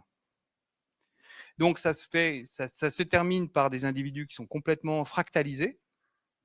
Par exemple, la fractalisation qu'on connaît nous tous les jours, c'est notre temps personnel, notre temps professionnel, notre temps familial. Quand on met tout ça dans un device où tout se mélange, ce qu'on appelle le blurring, on n'est plus capable de savoir qui on est vraiment, puisqu'on n'a plus de temps séparé entre les différents personnages qui nous composent. Alors imaginons qu'on rajoute là-dessus la question de la culture, qu'on rajoute là-dessus la question du genre, qu'on rajoute là-dessus tout un tas de trucs, c'est même plus fractalisé, c'est en miettes que se trouvent les individus. Et c'est un grand problème, en tout cas une grande caractéristique de l'époque. On est en train de traverser. Alors avec ça, c'est encore pire. Là, les individus que nous sommes rentrent dans un outil technique qui favorise ça. Et là aussi, il n'y a pas beaucoup de travaux qui permettent de l'envisager. Donc, pour terminer, quand on cumule le cognitif et l'immersif, donc on rentre, y compris en soi-même, dans une guerre psychologique de très haute intensité. Et c'est justement ce qu'on prend en compte aujourd'hui dans les dimensions contemporaines de la cybersécurité. Premier élément, donc notre cerveau est l'objet de toutes les intentions, de tous les dangers. D'abord, on s'en rend compte et on s'en est rendu compte avec toutes les techniques de nudging qu'on a eues en injection massive depuis quelques années, on est complètement tous épuisés psychiquement. L'énergie psychique, c'est comme l'énergie physique, hein. On peut effectivement vouloir faire un marathon, on n'est pas tous dotés de la même énergie physique pour arriver à le faire. C'est pareil pour l'énergie psychique. Et on se rend compte aujourd'hui, dans toutes les mesures, à la fois des jeunes, du moral, des individus, dans le travail, etc., qu'on est rentré dans une forme d'énergie psychique sans jamais diagnostiquer, qu'on est juste épuisé, soit par des phénomènes de burn-out, pour ceux qui le diagnostiquent le mieux, mais par tout un tas d'autres phénomènes où on est, par rapport au réel, de moins en moins en phase à affronter le réel et avoir l'énergie psychique de penser ce réel pour pouvoir aller au-devant de lui. Le deuxième point, puisqu'on est épuisé, on n'a plus de résistance. Toute personne épuisée, globalement, on peut en faire ce qu'on veut. Donc la résistance psychique, c'est la même chose. Si on arrive à épuiser psychiquement l'individu, globalement, on est capable d'en faire exactement ce qu'on veut. Troisième élément, puisqu'on en fait exactement ce qu'on veut, on va pouvoir faire de l'asservissement volontaire. C'est-à-dire tout à l'heure, quand je vous parlais de la rue commerçante ou de Tinder version réalité augmentée, eh bien, si vous n'avez plus d'énergie psychique, plus de forme de résistance, vous allez faire comme on vous dit. Parce que vous n'avez plus la capacité à raisonner par vous-même un scénario alternatif. Et globalement, ça devient le GPS de tout. C'est-à-dire qu'on va vous emmener exactement où on a envie de vous emmener. Et en permanence. Et en permanence connecté. Ensuite, puisque vous allez être guidé comme ça à l'aveugle dans un réel qui n'est pas le vôtre, qu'on transpose pour vous dire c'est ça qu'il faut pour vous, ben forcément tout ce qui est autre que cet endroit où on vous emmène, ben vous allez avoir un souci à imaginer, à l'imaginer d'abord exister, à imaginer que ce soit possible, à imaginer que ça soit réel, et donc vous n'allez entre guillemets plus penser le monde réel autrement qu'avec la manière avec laquelle on vous l'expose. Ensuite, puisque le monde est devenu la catastrophe qu'on me met dans la tête, avec une guerre nucléaire tous les matins, un effondrement climatique à nos fenêtres, des pénuries qui vont faire qu'on va plus avoir à manger, et puis de l'autre côté de la planète, un peuple qui souffre, etc., etc. Eh bien, là, moi, le monde, j'en ai ras-le-bol. Je fais quoi? Hop, je me connecte. On renforce la boucle. On se reconnecte plus. On quitte le réel. Youpi, c'est quoi? C'est bien, c'est très bien. Et donc, moi j'aime bien, c'est Windows. Voilà. On rentre sur sa fenêtre digitale, on ferme la porte à double clé, qui effectivement, de toute façon, on connaît même plus les personnes dans l'immeuble, hein. Donc on s'en fout. Et donc on se ferme à double tour et on sort vers des mondes qui sont extérieurs. Mais comme on y est complètement incité par tout ce qui est avant, l'immersif devient une évidence. On rajoute là-dessus la virtualisation du réel, donc le passage tout à l'heure du sujet à l'objet dont je parlais. Donc les autres, forcément, je les vois plus, je les connais pas, ils me font peur, je les aime pas par définition. Donc pour moi, c'est comme dans un jeu vidéo, quoi. C'est une portion congrue. Donc dans le réel, ça peut donner les pires barbaries. Et on termine par la balkanisation du réel, comme on le voit dans des bulles de renforcement aujourd'hui ou euh, dans des bulles de confort. Eh bien, la balkanisation du réel, c'est que les mondes dans lesquels les gens vont s'enfermer eux-mêmes ne seront plus compatibles les uns avec les autres. Donc, gros danger. La cybersécurité. Alors, tout ce que je viens de vous dire, c'est déjà en équation chez la plupart des spécialistes comme Kouroche qui est là et qui font partie de l'équipe de l'exécutif MBA CMSRI par rapport à l'humain et du rapport de l'humain à la machine et bien entendu de toutes les failles qui sont exploitées, humaines, qui sont exploitées par la cybersécurité, par les intelligences artificielles, par les calculateurs, les vitesses de plus en plus rapides, par le nombre d'objets connectés, etc., etc., etc. Donc tout ça rentre en équation. Mais sauf que quand on avait en cybersécurité qu'un problème technique, ça allait, ça gérait, c'est des machines, on gère. Mais quand on rajoute l'humain dans l'équation, là, ça devient quand même beaucoup, beaucoup, beaucoup plus compliqué. Alors d'abord, il y a des nouveaux problèmes de risques cyberstructurels. Donc je l'ai dit, plus un système est complexe et rapide, plus il est fragile. C'est vrai de n'importe quel système de machine. Et donc, à partir de là, du point de vue de sa cybersécurité, vu le nombre de trucs qui sont connectés à grande vitesse, etc., on a déjà un problème structurel. Quand en plus on rajoute l'humain dans l'équation en tant qu'interface agissante, c'est compliqué. Ensuite, la machine et les machines connectées, comme on a pu le voir, ont des effets sur le réel aujourd'hui. Et donc, à partir de là, l'humain qui est en interaction, et d'autant plus si on est dans des applications immersives, là, on l'a complètement perdu. Il ne va même plus réagir avec raison pour résister à un phishing. Ça va rentrer comme dans du beurre. Et troisième élément, le web cognitif, les dark patterns. Ce qui change par rapport à avant, c'est qu'avant, on mesurait avec quelques critères, mais quand vous êtes en immersif, c'est des millions de critères sur la manière avec laquelle vous réagissez qui vont compter. Et donc, les dark patterns vont s'ajuster en permanence par rapport au fait que vous sortiez de la route. Et à partir du moment où on a cette capacité à travers ce que vous regardez avec vos rétines, ce que vous faites avec vos mains, ce que vous dites, ce que vous entendez, etc., on va pouvoir, vu les vitesses de calcul, complètement vous orienter et vous déstabiliser, mais à la vitesse de l'éclair. Ça, c'est le premier niveau de ce que la technologie aujourd'hui va pourvoir à travers cette technique.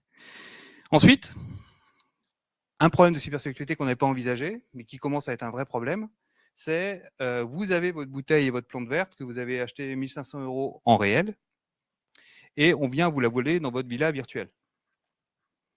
Qui mène l'enquête? Où sont les preuves? Comment on retrouve?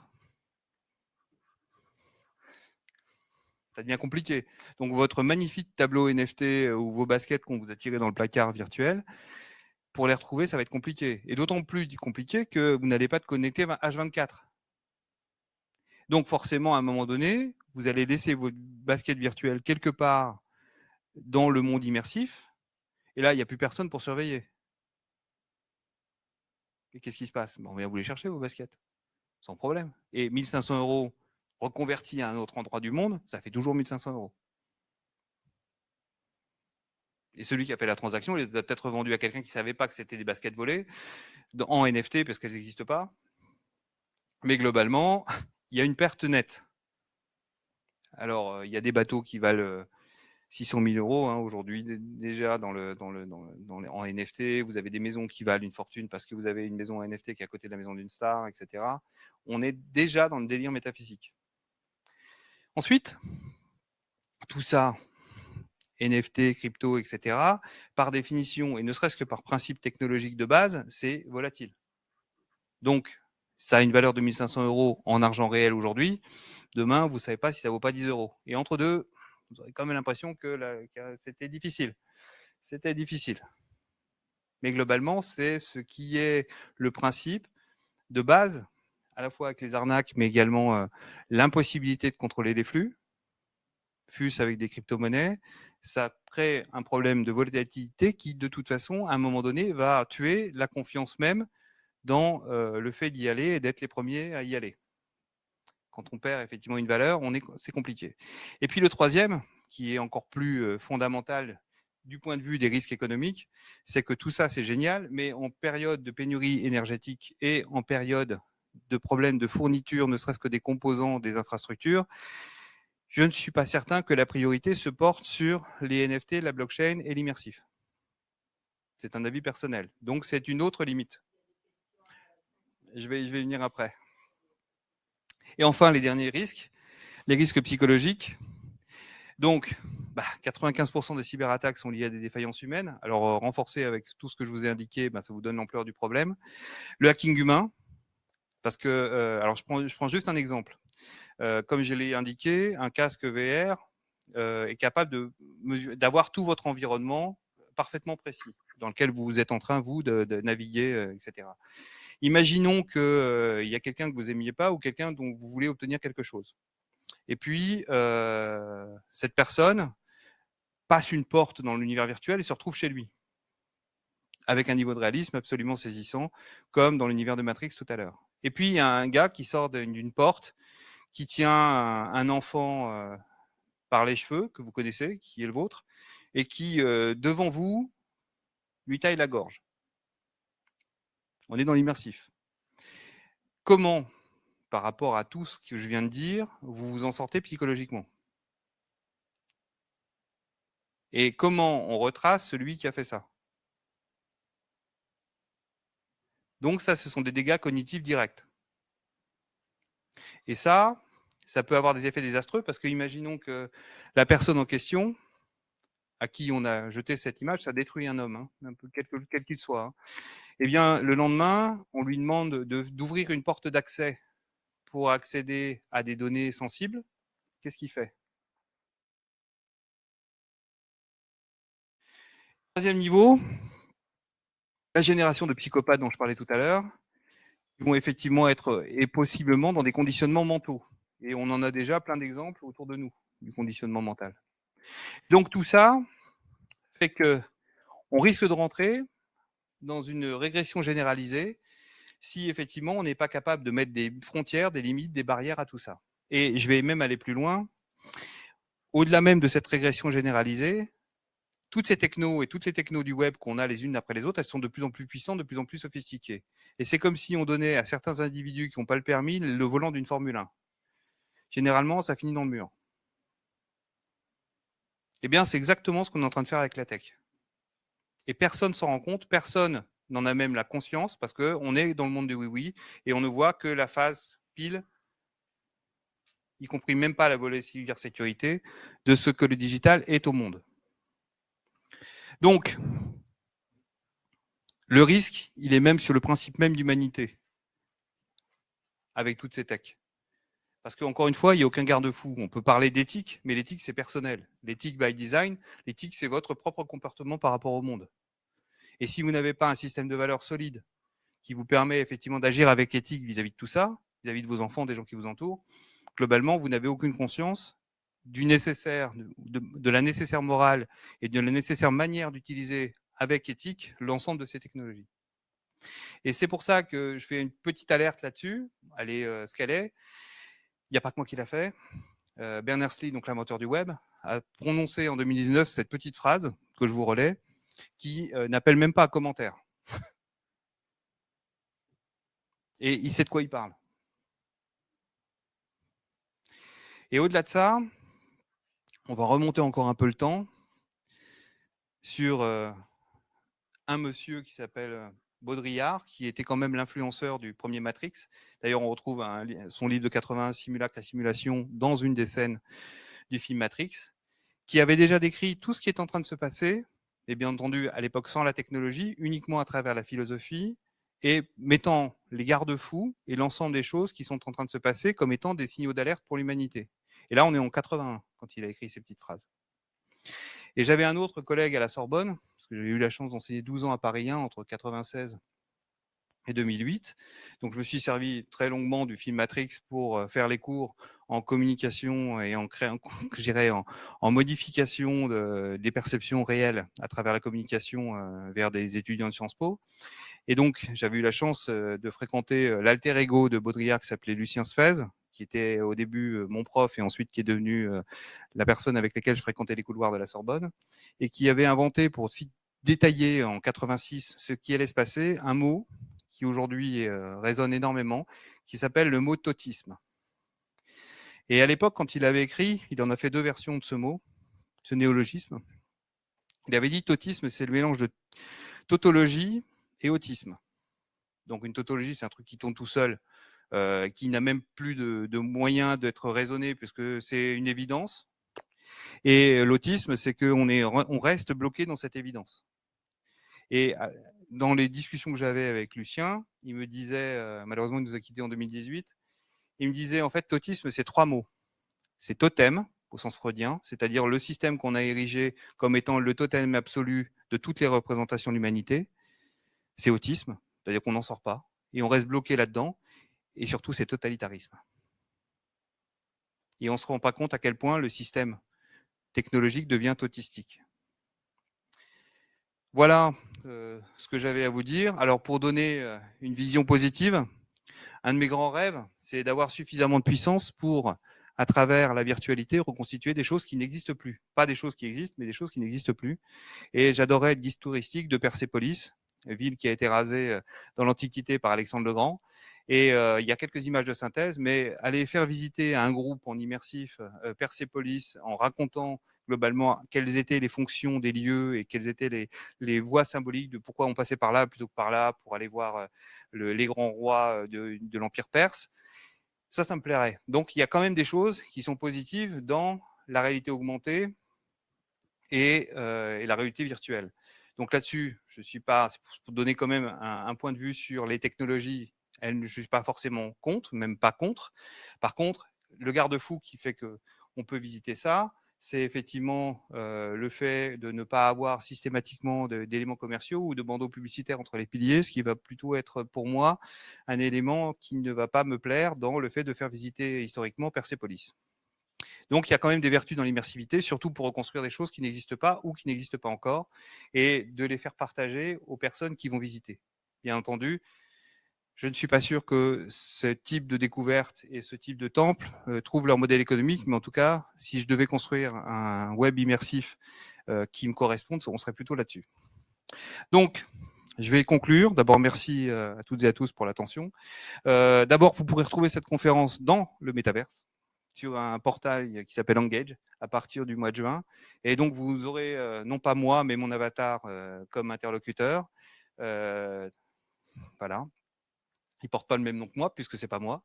Mais il se retrouve assez facilement. Donc, il est plus jeune, plus beau, voilà, plus sémillant. Il est beaucoup plus fit aussi hein, que moi. Et donc, c'est dans on va exploiter à travers cette conférence en ligne les possibilités du métaverse, notamment pour voir des choses qu'on n'a pas vues en réel parce que j'ai pas pu les projeter en 3D ici. Ensuite, la prochaine conférence, grâce à Pierre et Elisabeth, c'est-à-dire une conférence sur la cliodynamique. Là, j'ai plutôt porté mon propos sur la question de l'espace et du digital dans l'espace. Et donc, on va plutôt parler du digital et du temps. Et puis, comme je préfère le réel au virtuel malgré tout, à partir du mois de juillet, je lancerai les causeries au coin du feu. Donc, on va reprendre tout ce qu'on a dit là-dedans et on se met autour d'une table, un verre de vin, un petit feu et un bon repas et on discute des mêmes sujets. Du vrai. Voilà. En tout cas, merci beaucoup. Il y a des questions, Elisabeth? Il y a des questions tout à fait intéressantes, celle de Sally justement par rapport justement à ce que tu viens de dire. Selon vous, comment vont s'articuler les interactions entre monde réel et virtuel? Y aura-t-il des lois ou accords? Et quelque part, ta conclusion, tu t'aimerais bien, mais a priori, c'est ça. Alors oui, donc il y a déjà des possibilités de faire mieux, ou en tout cas de faire autrement, par rapport à une vision qui ne serait que commerciale et économique du métaverse. Par contre, d'une manière générale, les technologies, et c'est justement le message que je fais passer systématiquement à Bruxelles, elles vont beaucoup trop vite par rapport à la question de réfléchir à leur impact social. Donc, elles risquent d'être sur le marché avant même qu'on ait pu, par l'épreuve de l'usage et puis à l'aune de la réflexion humaine, pouvoir mettre des garde-fous autour de ça. Voilà, donc ça, c'est ma réflexion. Donc, bien entendu, c'est ce que je fais tous les jours, en tout cas ce que j'essaie de faire à Bruxelles, c'est-à-dire de poser le cadre de réflexion comme je l'ai posé ici pour que les débats s'engagent autour d'un réel et non pas simplement d'une notion de marché, de croissance infinie, etc. Et autour de ça, d'essayer par cette approche de réfléchir les technologies avant qu'on ait à les utiliser. Est-ce que vous pouvez juste poser des questions avec le micro? Parce qu'en fait, voilà, on n'entend pas. Tu m'entends pas? On n'entend pas quand le Oui. micro est... Est-ce que tu veux bien faire un parallèle avec transhumanisme, le passage de Proteus à protéines? C'est une excellente question, je vais y répondre. Il faut savoir que le syndrome, là je ne parle pas de l'effet Proteus, tout le monde le connaît à travers un personnage qui s'appelle John Merrick. Ça existe, c'est une maladie génétique qui fait que la personne se transforme génétiquement. Donc John Merrick, c'est Elephant Man, qu'on peut connaître dans le film de David Lynch. Donc cet effet syndrome existe de la même manière du point de vue physique. Et là, on est juste dans un effet psychologique. Mais globalement, je reprendrai la phrase d'une femme qui a été primée, je crois, au Festival de Cannes après un film qui s'appelait Titane. Elle a dit « Laissez rentrer les monstres. Bah, vous inquiétez pas, ils vont arriver. » Voilà. Donc, y compris biologiquement, on risque d'avoir des choses qui vont se faire dans la même veine, puisque l'extension de l'humain modifié aurait tendance à vouloir se faire également dans le réel. Voilà. Je vais prendre le micro pour poser la question à tout le monde. Une question de Sébastien. A-t-on une idée des ratios de consommation d'énergie, une ressource finie, du 3.0 et donc de surconsommation ou pas pour passer du réel au 3.0 et donc les limites atteintes rapidement, point d'interrogation, d'abord en coupe puis en accès physique. Un super ordi égale chaud, égale clim, égale réchauffement, égale cata, point d'interrogation. Bonne question, c'est x5 en termes d'énergie par rapport à l'infrastructure actuelle. Voilà. x5. Donc là, on ne sait pas. On ne sait pas le faire, voilà, pour le moment. Et toujours Sébastien qui a posé plein de questions. Encore une question. Les solutions envisagées et à quel niveau transnational, point d'interrogation, pour réguler? Le 2.0 est déjà très peu sous contrôle, peut-être via des devises ou la livraison physique, mais dans un monde totalement décentralisé avec le retour sur la question d'avant. Quand le GIEC dit panique, il n'y a pas de réaction. Quand le 3.0 somme toutes les peurs, il ne se passe rien, point d'interrogation. C'est justement parce qu'on demande à tout le monde de regarder le GIEC que personne ne regarde au niveau du 3.0. Moi, à titre personnel, avec des jeunes enfants, des ados à peu près branchés, c'est pas les 6h28, mais c'est oui, lui, ça doit être plutôt 22 heures par jour en moyenne. C'est des personnes, enfin, je parle de mon fils en plus, mais il va devenir quelqu'un de virtuel. Moi, ça m'inquiète en tant qu'être humain. Où est le réel? Enfin, voilà, parce que ça m'inquiète. Et toutes ces écoles qui se développent, on va former uniquement à travers le métaverse. Il y a 2-3 écoles que j'ai vues sortir. Quelle est ta réaction par rapport à ça, en fait? Les meilleures écoles, en fait, continuent à avoir des formations déconnectées. Ça, c'est déjà un premier constat.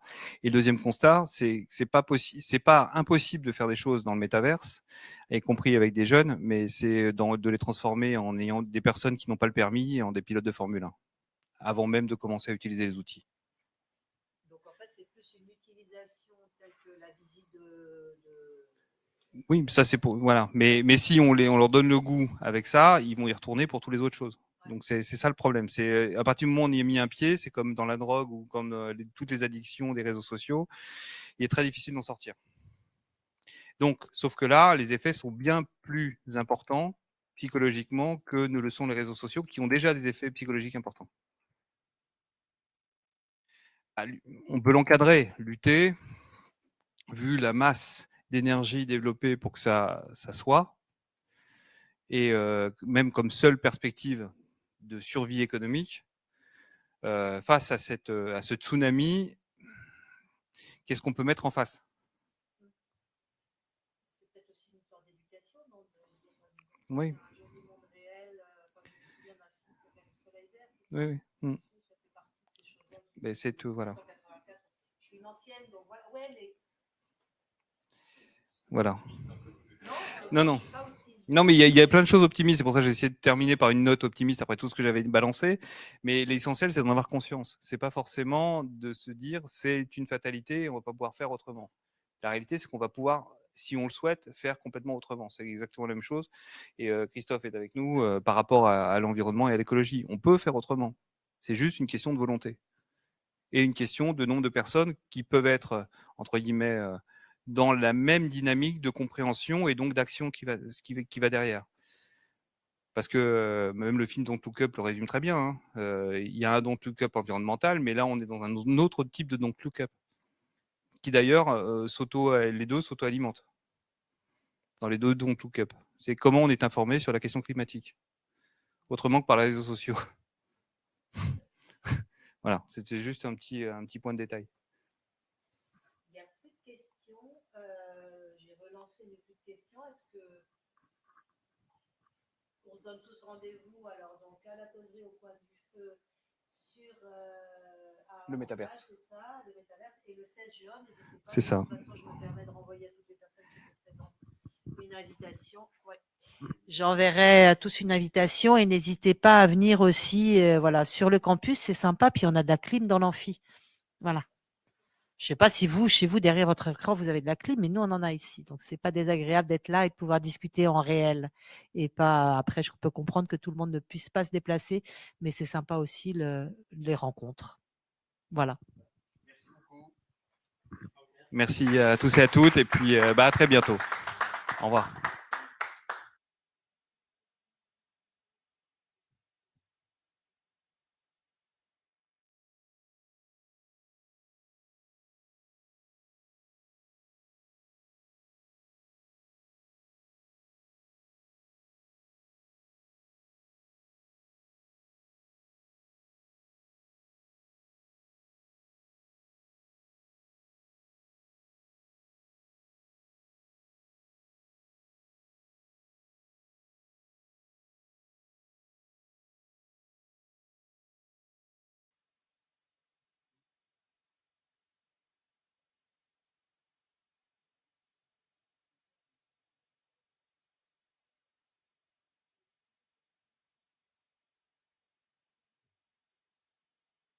D'autant plus difficile que le sujet est complexe.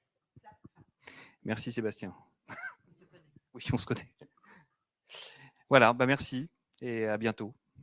Merci à toutes et tous et à très bientôt. Et comme je l'ai noté, j'ai noté les personnes qui souhaitaient recevoir le replay ou plutôt directement aller sur je vous renverrai l'information sur les dates qu'a donné Olivier et je vous enverrai tout ça très très vite. Voilà. J'ai bien noté vos demandes. Au revoir. Hop, je end ma session. Yes, end.